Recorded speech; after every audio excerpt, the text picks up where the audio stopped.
Assalamu alaykum, aziz qarindoshlar, hammalarga mush vaqt xayrlik bo'lsin. Tövəndə mən guvalıq berishga qo'rqayotgan, jur'at qilolmayotgan shu guvalıq bersak o'ltirib ketamo, jazolamo deb o'ylayotgan shu qarindoshlarga tövəndəgi bir qancha xil misol keltirish orqali ularni guvalıq berishga ilhomlantirmoqchiyim. Birinchi misol, Rabiya Qodir xonim. Hammamizga ma'lum, Rabiya onamiz biz Uyg'urlar da'vosi uchun necha yil kurashgan ayol. Rabiya onamizning bolalari hozir turmada.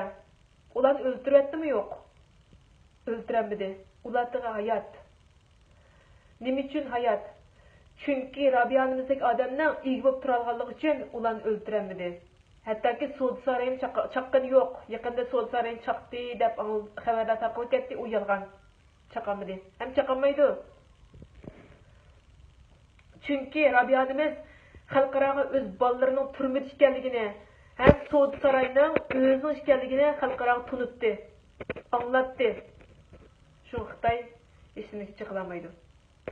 Ikkinchi misol, İlham To'xtakimiz. İlham To'xtakimiz hammamiz tunish. Uni o'ldirgani yo'q. Shaxsan men uni o'lim xabarini anglamadim. Akamiz tig'i hayot. Nima uchun? Chunki nurg'un qarindishimiz akamizga ega bo'lib, uning rasmlarini xalqaro tarqatgan, ish izlarini anglatgan, xalqaro tunib ketdi. Shunga uning teganmaydi. Uchinchi misol, o'qining pulni men beray, ayolim va onamni edvitinglar degan akamiz. U akamizning ayoli va onasining o'lim xabarini angladinglarmi? Men anglamadim. Demak, ularga hayot. Chunki akamiz o'z ayoli va onasiga ega bo'lib chiqdi, xalqaro anglatdi, tunutdi. Xalqaro biladi. Biz hammamiz bilamiz. Shu Xitoy teganmidi. Ko'pchilik endi uyqumiz ochayli. Xitoydan qo'rqib vermayli. Uyg'urdan qo'rqmaydi, ammo Xitoydan qo'rqadigan bir mijozimiz bor-ku. Uyg'urni tillatsa, onasiga, buvisiga chiqarib tillaymiz. Ammo Xitoyni-chi tillay olmaymiz.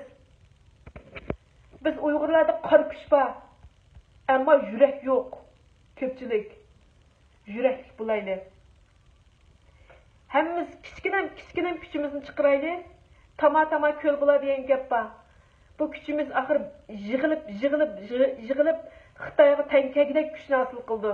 Ko'pchilik hammamiz bir tirish baqayli. Qo'rqmayli. Qo'rqsak, tuqqanlarimizga ega bo'lamisak, Xitoy o'ldiruvdi-da, buni egisi yo'q-ku, bu yetimkan deb. Ko'pchilik tuqqanlarimiz ega bo'layli. Men yaqin bir xabarni angladim.